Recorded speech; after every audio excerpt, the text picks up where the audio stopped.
ನನಗೆ ತುಂಬ ಪ್ರೀತಿಪಾತ್ರರಾದ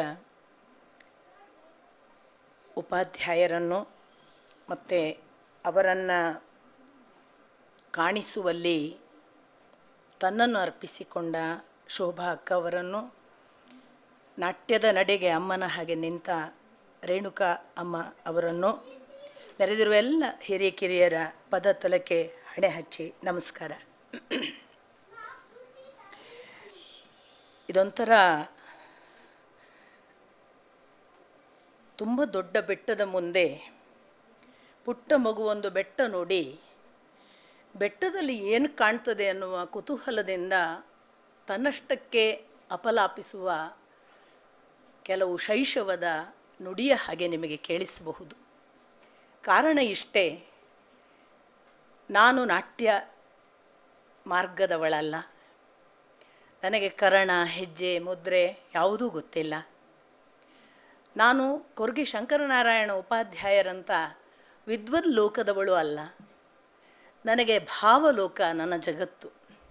ಆ ಭಾವಲೋಕದ ಒಳಗೆ ಮುಳುಗಿದಾಗ ನನಗೆ ಅನರ್ಘ್ಯ ರತ್ನಗಳೆಲ್ಲ ಸಿಕ್ಕಿದ್ದಾರಲ್ಲ, ಅದನ್ನು ತಲೆಯಲ್ಲಿ ಹೊತ್ತು ಧರಿಸಿದವಳು ನಾನು.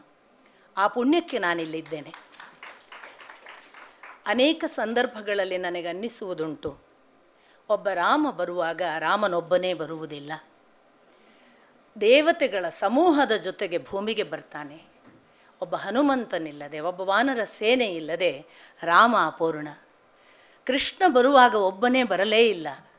ದೇವತಾ ಪರಿವಾರದ ಜೊತೆಗೆ ಬಲರಾಮ ಒಬ್ಬ ದೇವತಾ ಅಂಶವಾಗಿ, ದೇವಾಂಶವಾಗಿ, ಅಥವಾ ಜೊತೆಗೆ ಬಂದಂತಹ ಯದು ಪರಿವಾರವಿಡೀ ದೇವತೆಗಳಾಗಿ ಇದ್ದದ್ದರಿಂದ ಕೃಷ್ಣ ರಾಮರಿಗೆ ಒಂದು ಅರ್ಥ. ಜಗತ್ತಿನಲ್ಲಿ ಒಬ್ಬ ದೊಡ್ಡವನಾಗುವುದೇ ಇಲ್ಲ. ಸುತ್ತ ಒಂದು ಪರಿವಾರ ಜಗತ್ತಿಗೆ ಅವನನ್ನು ತೋರಿಸಲಿಕ್ಕೆ ಬರುತ್ತೆ. ಇವತ್ತು ಕೊರ್ಗಿ ಶಂಕರನಾರಾಯಣ ಉಪಾಧ್ಯಾಯರನ್ನು ಗಣೇಶರು ಆರಂಭದಲ್ಲಿ ಸ್ತುತಿಸಿದ್ದು ಅದು ಗಣೇಶ ಸ್ತುತಿ. ಅದು ಸಾಮಾನ್ಯ ಸ್ತುತಿ ಅಲ್ಲ. ಒಂದು ಆರಂಭ ಯಾವಾಗಲೂ ಗಣೇಶ ಸ್ತುತಿಯಿಂದ ಆರಂಭ ಆಗಬೇಕು ಅನ್ನೋದಕ್ಕೆ ಎಂಥ ಅನ್ವರ್ಥ. ಅಂಥ ಗಣೇಶ ಸ್ತುತಿಯನ್ನು ಮಾಡುವಾಗ ಗಣೇಶರ ಪದ ಆಯ್ಕೆ ಕೇವಲ ಶಬ್ದ ಚಮತ್ಕಾರ ಅಲ್ಲ, ಆಂತರಂಗಿಕವಾಗಿ ಶಂಕರನಾರಾಯಣ ಉಪಾಧ್ಯಾಯರನ್ನು ಬಿಡಿಸಿ ತೋರಿಸುವ ಪಕಳೆ ತೆರೆದಿಟ್ಟ ತಾವರೆ.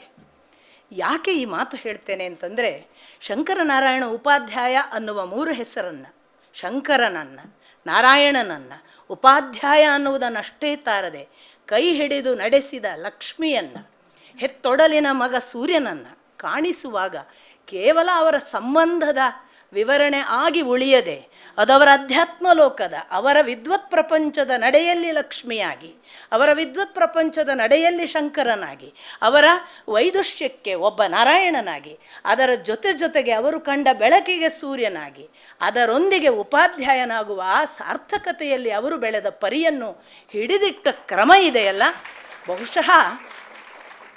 ಬಹುಶಃ ಒಬ್ಬ ಶಂಕರನಾರಾಯಣರು ಅಭಿನಂದನೀಯರಾಗುವುದು ಇಂಥ ದೇವತಾ ಪರಿವಾರ ಸುತ್ತ ಇರುವುದರಿಂದ. ಅದನ್ನು ಕಣ್ಣಿಗೆ ಕಟ್ಟಿ ಮುಟ್ಟಿಸಿ ತೋರಿಸಿದ್ರಲ್ಲ, ಅವರು ಎಂಥ ದೊಡ್ಡವರಾಗಿ ಬಿಟ್ಟರು. ನನಗೆ ಎಂಥ ಸೌಭಾಗ್ಯ ಅಂದರೆ, ನಾವೆಲ್ಲರೂ ಇವತ್ತು ಸೌಭಾಗ್ಯವಂತರು. ನನಗೆ ಯಾವ ಸೌಭಾಗ್ಯ ಅಂದರೆ, ಕರ್ತೃ ಮತ್ತು ಕೃತಿಯನ್ನು ಏಕಕಾಲಕ್ಕೆ ಅನುಭವಿಸುವ ಭಾಗ್ಯ ನನಗೆ. ನಾನು ಅಲ್ಲೇ ಪಕ್ಕಕ್ಕೆ ಇದ್ದ ಶಂಕರನಾರಾಯಣ ಉಪಾಧ್ಯಾಯರ ಪ್ರತಿಕ್ರಿಯೆಯನ್ನೂ ಅನುಭವಿಸಿದೆ. ಎದುರಿಗಿದ್ದ ಶೋಭಾ ಅಕ್ಕ ಅವರು ಅದನ್ನು ನಿವೇದಿಸಿದ ಆ ಕೃತ್ಯಭಾವ, ಕೃತಕೃತ್ಯರನ್ನು ನೋಡಿದ ಒಂದು ಸಂತೋಷ ನನ್ನದು. ಶಂಕರನಾರಾಯಣ ಉಪಾಧ್ಯಾಯರ ಬಗ್ಗೆ ಶೋಭಕ್ಕ ಬಹಳ ಚೆನ್ನಾಗಿ ಹೇಳಿದರು. ಅವರು ಎಂಥವರು ಅಂತ ನನಗೆ ಬಹಳ ಬಾರಿ ಅನಿಸೋದು, ನಮ್ಮೆಲ್ಲರಲ್ಲಿ ಎರಡು ಇದೆ. ಒಂದು ತಿನ್ನುವ ಹಕ್ಕಿ, ಒಂದು ನೋಡುವ ಹಕ್ಕಿ ಅಂತ. ಅದನ್ನು ಅಧ್ಯಾತ್ಮ ಕರೆಯಿತು. ಅದು ಅಧ್ಯಾತ್ಮದ ಭಾಷೆ ಹೇಳಿದರೆ ಹೆಚ್ಚು ಅರ್ಥ ಆಗಲಿಕ್ಕಿಲ್ಲ. ನಮ್ಮಷ್ಟಕ್ಕೆ ನಾವೇ ಗಮನಿಸಿದರೆ ನಮ್ಮಲ್ಲಿ ಒಂದು ಒರಟೊರಟಾದ ರಾ ಮೆಟೀರಿಯಲ್ ಇದೆ. ನಾವೊಂದು ಕಚ್ಚಾ ಪದಾರ್ಥದ ಗೋಡೌನ್ ಇದ್ದ ಹಾಗೆ. ಆದರೆ ನಮ್ಮೊಳಗೊಂದು ಸೂಪರ್ ಫೈನ್ ಎಲಿಮೆಂಟೂ ಇದೆ. ಅದು ಅಪರೂಪಕ್ಕೆ ತನ್ನ ಸೂಪರ್ ಫೈನ್ ಎಲಿಮೆಂಟು ತಾನು ಕಾಣಿಸಿಕೊಂಡು ಈ ರಾ ಮೆಟೀರಿಯಲನ್ನು ಪರಿವರ್ತಿಸು ಅಂತ ಹೇಳ್ತಾ ಇರುತ್ತೆ. ಆದರೆ ದುರದೃಷ್ಟವಶಾತ್ ಗೋಡೌನ್ನ ರಾ ಮೆಟೀರಿಯಲನ್ನು ಮಾರುವುದರಲ್ಲಿಯೇ ನಿಷ್ಣಾತರಾದ ನಮಗೆ ಆ ಸೂಪರ್ ಫೈನ್ ಎಲಿಮೆಂಟಿನ ಮಾಲೀಕನ ಧ್ವನಿ ಕೇಳೋದಿಲ್ಲ. ಅಪರೂಪಕ್ಕೆ ಏನಾಗುತ್ತೆ ಅಂತಂದರೆ, ಕೆಲವರಲ್ಲಿ ಅದು ಯಾವುದೋ ನಿದ್ರಾವಸ್ಥೆ, ಅದು ಯಾವುದೋ ತಮ್ಮನ್ನು ತಾವೇ ನೋಡಿಕೊಳ್ಳುವ ಯಾವುದೋ ಒಂದು ಸಣ್ಣ ಧ್ಯಾನ ಸಮಯ, ಅಥವಾ ತಾನು ತನ್ನ ಏಕಾಂತದಲ್ಲಿ ತನ್ನಲ್ಲಿರುವ ಸೃಜನಶೀಲ ಯಾವುದೋ ಒಂದು ಗುಣ ಇದೆಯಲ್ಲ ಬರವಣಿಗೆ, ಅಲ್ಲಿ ಅದು ಸೂಪರ್ ಫೈನ್ ಎಲಿಮೆಂಟನ್ನು ಮೀಟ್ ಆಗ್ತಿರತ್ತೆ. ಶಂಕರನಾರಾಯಣ ಉಪಾಧ್ಯಾಯರು ಕಚ್ಚಾ ಸಾಮಗ್ರಿ ಇದ್ದ ಹಾಗೆ. ನೀವು ಎದುರಾಬದ್ರ ಆದರೆ ಅವ್ರ ಮಾತು ಜಾತಿವಾಚಕವಾಗಿ ತಗೋಬೇಡಿ, ಒಡ್ಡರ ಹಾಗೆ. ಜಾತಿವಾಚಕ ಅಲ್ಲ ನಾನು ಹೇಳೋದು, ತುಂಬ ಗ್ರಾಮ್ಯ, ಪಕ್ಕ ಕಚ್ಚಾ ಪದಾರ್ಥದ ಹಾಗೆ. ಎಂಥದ ಹಾಗೆ ಅಂತ ಮಾಡ್ತೀವಿ. ಅವ್ರು ಕೇಳುವಾಗಲೇ ಅವರು ತನ್ನನ್ನು ತಾನು ಪ್ರತ್ಯೇಕಿಸಿ ಇನ್ನೇನೋ ಆಗ್ತಾರೆ ಅನ್ನೋಷ್ಟು ಆವಾಹನೆ. ಆ ರಾ ಮೆಟೀರಿಯಲನ್ನು ನಮ್ಮ ಮುಂದೆ ಇಟ್ಟು ಬಿಡ್ತಾರೆ. ಅವರೇನಾದರೂ ಅದೇ ರಾ ಮೆಟೀರಿಯಲ್ ಅಂತ ನಾವು ತಿಳಿದು ಅವರ ಸತ್ಸಂಗವನ್ನು ಕಳ್ಕೊಂಡ್ರೆ ಸೂಪರ್ ಫೈನ್ ಎಲಿಮೆಂಟಿನ ಇಂಥ ಸಾಹಿತ್ಯಗಳನ್ನೇ ಕಳ್ಕೊತೇವೆ.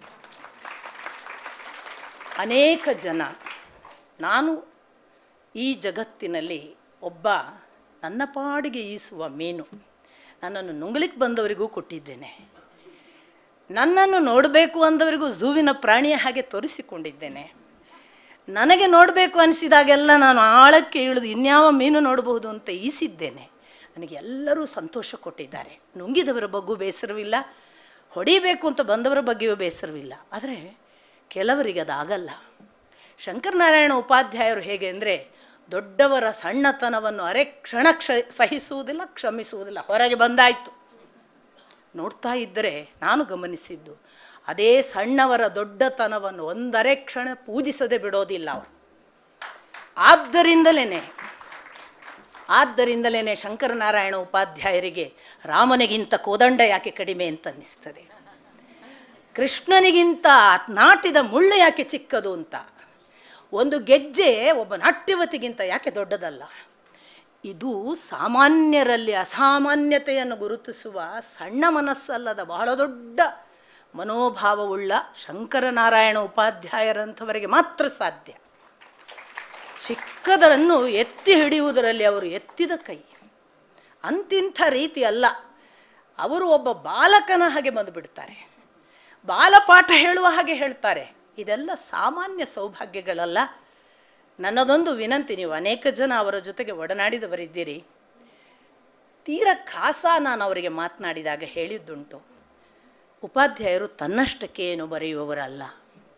ಯಾರೋ ಒತ್ತಾಯಿಸಿದಾಗ ಅವರು ಮಧ್ಯಮ ವ್ಯಾಯೋಗವನ್ನು ರೂಪಾಂತರ ಮಾಡಿದವರು, ಭೈರಪ್ಪನ ಮಂದ್ರವನ್ನು ನಾಟಕ ರೂಪಾಂತರ ಮಾಡಿದವರು, ಅಥವಾ ಯಾವುದೇ ಒಂದು ಕೃತಿ ಅವರ ಕೈಯಲ್ಲಿ ನಾವು ಕೊಟ್ಟು ಹೇಳಿದರೆ ಅವರು ಅರೆಕ್ಷಣ. ಈಗ ಒಂದು ಮಾತು ಹೇಳಿದರು, ನಮ್ಮ ಅಜ್ಜನ ಕೃತಿ 3 ದಿನದಲ್ಲಿ ಅದನ್ನು ಕನ್ನಡ ಮಾಡಿಬಿಟ್ರು ಅವರು. ಇದು ಸಾಧ್ಯ ಇರುವುದು ಬಹಳ ಬಹಳ ಅಪರೂಪದ ಕೆಲವರಿಗೆ ಮಾತ್ರ. ಮತ್ತು ಕನ್ನಡ ಬಲ್ಲೆವು ಅಂತ ಹೇಳಿಕೊಳ್ಳುವ ನಮ್ಮ ಧಿಮಾಕಿನ ಯಾವುದೋ ಈಗ ಒಂದು ಉದ್ಘೋಷಗಳನ್ನು ಓದಿದ್ರಲ್ಲ ನಮ್ಮ ಬಗ್ಗೆ, ನನಗೇನೆ ಪ್ರತಿ ಪುಟಕ್ಕೆ ಒಂದು ಶಬ್ದ ಕನ್ನಡದ್ದು ಅವರು ಬರೆದದ್ದು ಅರ್ಥ ಆಗೋದಿಲ್ಲ. ಯಾವುದಿದು ಅಂತ ಕೇಳ್ತೇನೆ. 100 ಪುಟಕ್ಕೆ ಕನಿಷ್ಠ 100 ಶಬ್ದ ನಿಮಗೆ ಸಿಗುತ್ತೆ, ನಾವು ಉಪಯೋಗವೇ ಮಾಡೋದು. ಅಂಥದ್ದೊಂದು ವರ್ಡನ್ನು ಕಾಯಿನ್ ಮಾಡಿಬಿಡ್ತಾರೆ. ಸಾಮಾನ್ಯ ಅಲ್ಲ ಈ ಪ್ರತಿಭೆ. ಈ ಪ್ರತಿಭೆಗೆ ಸಲ್ಲಬೇಕಾದ ಗೌರವ ಸಲ್ಲಿತೋ ಇಲ್ಲೋ ನಾನು ಬಹಳ ತಲೆ ಕೆಡಿಸ್ಕೊಳ್ಳೋದಿಲ್ಲ, ಅದು ಭಗವಂತ ಕೊಡ್ತಾನೆ. ಅದಕ್ಕಿಂತ ದೊಡ್ಡ ಗೌರವ ಇಲ್ಲ. ಆದರೆ ಬಳಸಿಕೊಳ್ಳಬೇಕಾದ ನಾವು ಬಳಸಿಕೊಂಡಿಲ್ಲ ಅಂತ ನನಗೆ ಅನಿಸುತ್ತೆ. ಮೈಯಾಸಲ್ಲಿ ಕಾಫಿ ಕುಡಿದು ದಿನದ 3-4 ಗಂಟೆಯನ್ನು ಹರಟೆ ಪಟ್ಟಾಂಗದಲ್ಲಿ ಕಳೆಯುತ್ತಾ ಇದ್ದವರ ಬಗ್ಗೆ ಮಾತನಾಡಿ ಚಪಲ ತೀರಿಸಿಕೊಳ್ಳುವ ಅನೇಕ ಜನರು, ದಯವಿಟ್ಟು ಕೊರ್ಗಿ ಶಂಕರನಾರಾಯಣ ಉಪಾಧ್ಯಾಯರಿಗೆ ಒಂದೊಂದು ಒಳ್ಳೆಯ ಪುಸ್ತಕ ಕೊಡಿ. ಅವರ ಸಮಯವನ್ನು ಅಲ್ಲಿ ದುರುಪಯೋಗ ಆಗದೆ ಒಂದೊಂದು ಒಳ್ಳೆಯ ಹೊಸ ಕೃತಿ ಬರುವಂತೆ ದಯವಿಟ್ಟು ಆ ಕೆಲಸ ಮಾಡಿ ಅಂತ ನಾನು ಅವರ ಪರವಾಗಿ ಅಲ್ಲ, ನನಗೆ ಇರುವ ಹಸಿವಿನಿಂದ ಪ್ರಾರ್ಥಿಸ್ತೇನೆ. ಯಾಕೆಂದರೆ ಒಬ್ಬರು ಕಳೆದು ಹೋದರೆ ಒಂದು ದೊಡ್ಡ ಆಲದ ಮರ ಬಿದ್ದ ಹಾಗೆ, ಎಷ್ಟು ಹಕ್ಕಿಗಳಿಗೆ ಆಶ್ರಯ, ಎಂಥ ದೊಡ್ಡ ನೆರಳು, ಎಷ್ಟು ತನ್ನ ಬೇರು ಬಿಟ್ಟು ಇನ್ನೊಂದನ್ನು ಸೃಷ್ಟಿ ಮಾಡಿದ ಆ ಆಲದ ಮರ ಇಲ್ಲ ಆಗುವುದು ಅಂದರೆ ಒಂದು ದೊಡ್ಡ ಪರಂಪರೆ ಇಲ್ಲವಾಗುವುದು. ಆ ಅರ್ಥದಲ್ಲಿ ಶಂಕರನಾರಾಯಣ ಉಪಾಧ್ಯಾಯರನ್ನು ನಾವು ಸಣ್ಣವರು ಬಳಸ್ಕೊಂಡಿಲ್ಲ. ಅದಕ್ಕೇನೆ ಅವರು ಅಭಿನಂದನಾ ಭಾಷಣವನ್ನು ಸಣ್ಣವಳಿಂದ ಮಾತಾಡಿಸಿದ್ದಾರೆ. ನಿಜವಾಗಿ ಸಣ್ಣವರು ದೊಡ್ಡವರಿಗೆ ಅಭಿನಂದನೆ ಮಾಡುವುದಲ್ಲ, ಅದು ಅವರ ದೊಡ್ಡ ಗುಣ. ಅಂಥ ಎಲ್ಲ ಸದ್ಗುಣಗಳನ್ನು ನಮಿಸಿ ನಮ್ಮ ದೌರ್ಬಲ್ಯಗಳನ್ನು, ನಮ್ಮ ದೋಷಗಳನ್ನು ನಮಗೆ ಕನ್ನಡಿಯಾಗಿ ಹಿಡಿಯಬಲ್ಲ ವ್ಯಕ್ತಿತ್ವ ಇರುವ ಶಂಕರನಾರಾಯಣ ಉಪಾಧ್ಯಾಯರಿಂದ ನಾವು ಕಲಿಯಬೇಕಾದದ್ದು, ನಾವು ದೊಡ್ಡವರ ಜೊತೆಗಿರುವಾಗ ಹೇಗೆ ಅವರನ್ನು ನಮ್ಮ ಬದುಕಿನ ಭಾಗವಾಗಿಸಿಕೊಳ್ಳಬೇಕು ಅಂತ. ತುಂಬ ಆಡ್ ಅನಿಸಿದರೆ ಅನ್ನಿಸ್ಲಿ, ರೇಖಾ ಒಂದು ಮಾತು ಹೇಳ್ತಾಳೆ, ಚಲನಚಿತ್ರ ನಟಿ. ಯಾಕೆ ಅಮಿತಾಬ್ ಬಚ್ಚನ್ ಆ ಪರಿ ನಿನಗೆ ಆಕರ್ಷಣೆ ಅಂತ ಪ್ರಶ್ನೆಗೆ ಅವಳ ಉತ್ತರ, ಜೀವನದಲ್ಲಿ ಒಮ್ಮೆಯೂ ಕಂಡಿರದ ಅತ್ಯಂತ ದೊಡ್ಡದು ಅನ್ನಿಸುವುದಕ್ಕೆ ಇನ್ನೊಂದು ಇಲ್ಲ ಅನ್ನಿಸುವಂತೆ, ಪ್ರತಿಭೆಗೆ ಇನ್ನೊಂದು ಸದೃಶವಾದದ್ದು ಕಾಣಿಸದೇ ಇದ್ದರೆ, ಒಳಿತಿಗೆ ಹೀಗಲ್ಲದೆ ಇನ್ನೊಂದು ಮಾದರಿ ಇಲ್ಲ ಅನ್ನಿಸಿದರೆ, ಆ ಒಂದು ಸಜ್ಜನಿಕೆ ವಿನಯಕ್ಕೆ ಇನ್ನೊಂದು ಕೆಳಗೆ ಸಿಕ್ಕದು ಅನ್ನುವ ಹಂತ ಇದ್ದರೆ ಅವನನ್ನು ನನ್ನೊಳಗಾಗಿಸದೆ ಬೇರೇನು ಮಾಡಬೇಕು? ಹೀಗೆ ನಮಗೆ ಎಷ್ಟೋ ಜನ ಸಿಗ್ತಾರೆ. ಅವರನ್ನು ನಮ್ಮೊಳಗು ಮಾಡಿಕೊಳ್ಳುವ ಕೆಲಸ ಇದೆಯಲ್ಲ, ಅವರ ದೋಷಗಳು, ಅವರ ಚಪಲಗಳು, ಅವರ ಟೀಕೆ ಟಿಪ್ಪಣಿಗಳು, ಅವರು ಮಾಡುವ ಯಾವುದೋ ಸಣ್ಣ ಪುಟ್ಟ ತಮ್ಮ ಸಾಮಾನ್ಯ ಜೀವನದ ಚಹರೆಗಳು, ಗುರುತುಗಳು, ವ್ಯವಹಾರಗಳು, ಅದನ್ನೇ ದೊಡ್ಡದು ಮಾಡಿ ವ್ಯಕ್ತಿಯನ್ನು ಕಳಕೊಳ್ಳದೇ ಇರಬೇಕು. ಅದು ನಮಗಿರಬೇಕಾದಂತಹ ಹೊಣೆ. ಅಂಥ ಎಲ್ಲ ಜವಾಬ್ದಾರಿಗಳ ಜೊತೆಗೆ ಶಂಕರನಾರಾಯಣ ಉಪಾಧ್ಯಾಯರಂತಹ ಅನೇಕ ಸಾಧ್ಯತೆ ಉಳ್ಳ, ನಾನು ಅದನ್ನೇ ಹೇಳಿದ್ದು, ಸೂಪರ್ ಫೈನ್ ಎಲಿಮೆಂಟಿಗೆ ಹೋಗುವಾಗ ಭಾಷೆ ನೋಡಿ ನೀವು. ಸಾಮಾನ್ಯರ ಹತ್ರ ಮಾತನಾಡುವಾಗ ಕಚ್ಚಾ ಸಾಮಗ್ರಿ ಹೇಗೆ, ಎರಡೂ ನಿಮಗೆ ಆಬ್ವಿಯಸ್ ಆದ ಎಕ್ಸಾಂಪಲ್ ಶಂಕರನಾರಾಯಣ ಉಪಾಧ್ಯಾಯರು. ಆದರೆ ನಾವು ಯಾರು ಹುಲಿಗಳು ಹುಲಿಯಾಗಿಯೇ ಸಾಯ್ತವೆ, ಜಿಂಕೆ ಜಿಂಕೆಯಾಗಿಯೇ ಸಾಯ್ತದೆ, ಮೊಲಕ್ಕೆ ಮೊಲವಾಗಿಯೇ ಸಾಯುವ ಹಣೆ ಬರಹ. ಮನುಷ್ಯನಿಗೆ ಮಾತ್ರ ನಾನೇನಿದ್ದೇನೋ ಅದಲ್ಲದೆ ಆಗುವ ಸಾಯುವ, ಅದಲ್ಲದನ್ನು ತೋರಿಸಿ ಹೋಗಬಲ್ಲ ಮಹಾ ಒಂದು ಆಶೀರ್ವಾದ ಭಗವಂತನದ್ದು. ಶಂಕರನಾರಾಯಣ ಉಪಾಧ್ಯಾಯರಿಗೆ ಅದಲ್ಲದ, ಈಗ ಒಂದು ಕಚ್ಚಾ ಸಾಮಗ್ರಿಯ ಹಾಗೆ ಕಾಣಿಸ್ತಾ ಇದ್ದಾರಲ್ಲ, ಅದಲ್ಲದ ಬಹಳ ದೊಡ್ಡ ಸೂಪರ್ ಫೈನ್ ಎಲಿಮೆಂಟನ್ನು ಟಚ್ ಮಾಡಿ ಬಂದ ಅನೇಕ ಉದಾಹರಣೆಗಳಿವೆ. ಅವರು ಆ ಸೂಪರ್ ಫೈನ್ ಎಲಿಮೆಂಟನ್ನು ಒಂದು ದಿನ ತೋರಿಸ್ತಾರೆ ಅಂತ ನಾನು ಕಾಯ್ತಿದ್ದೇನೆ. ಅದು ನಮ್ಮೆಲ್ಲರ ಅಂಗವಾಗಿ ನಮ್ಮೊಳಗೂ ಆಗುವಂತಹ ಭಾಗ್ಯ ಕರುಣಿಸಲಿ. ಇದು ಹೀಗೆ ಸುದೀರ್ಘವಾಗಿ ನಮ್ಮನ್ನು ನಡೆಸಲಿ. ಇಂಥ ದೇವತಾ ಪರಿವಾರ ನಮ್ಮ ಜೊತೆಗೆ ಸದಾ ಇರಲಿ. ನಿಮ್ಮಂಥ ಇಡೀ ಅಯೋಧ್ಯ ಪ್ರಜೆಗಳ ಹಾಗೆ ಆ ರಾಮನನ್ನು ಕಣ್ತುಂಬ ಕಾಣುವ ಭಾಗ್ಯವುಳ್ಳಂತಹ ಈ ಥರದ ಒಳ್ಳೆಯ ಆ ಪ್ರೇಕ್ಷಕರು ಕೂಡ ದೇವತಾ ಪರಿವಾರದ ಒಂದು ಋಣಭಾಗವೇ. ಅವರೆಲ್ಲರನ್ನು ನಮಿಸಿ ಇಂಥದ್ದೊಂದು ಅವಕಾಶಕ್ಕಾಗಿ, ಇಂಥದ್ದೊಂದು ಪೂಜ್ಯ ದಿನದಲ್ಲಿ ನಾನು 4 ಬಾಲ ಭಾಷೆಯನ್ನು ಮಾತನಾಡುವುದಕ್ಕೆ ನನಗೆ ಅವಕಾಶ ಮಾಡಿದ್ದಕ್ಕಾಗಿ ಶೋಭಾ ಅಕ್ಕ ಅವರನ್ನು, ಶಂಕರನಾರಾಯಣ ಉಪಾಧ್ಯಾಯರನ್ನು ಕೂಡ ಬಹಳ ಪ್ರೀತಿಯಿಂದ ನಮಿಸಿ ಅವರ ಪದತಲಕ್ಕೆ ಈ ಮಾತುಗಳನ್ನು ಅರ್ಪಿಸಿ ನಿಮ್ಮೆಲ್ಲರನ್ನು ವಂದಿಸಿ ನಾನು ಮಾತು ಮುಗಿಸ್ತೀನಿ. ನಮಸ್ಕಾರ.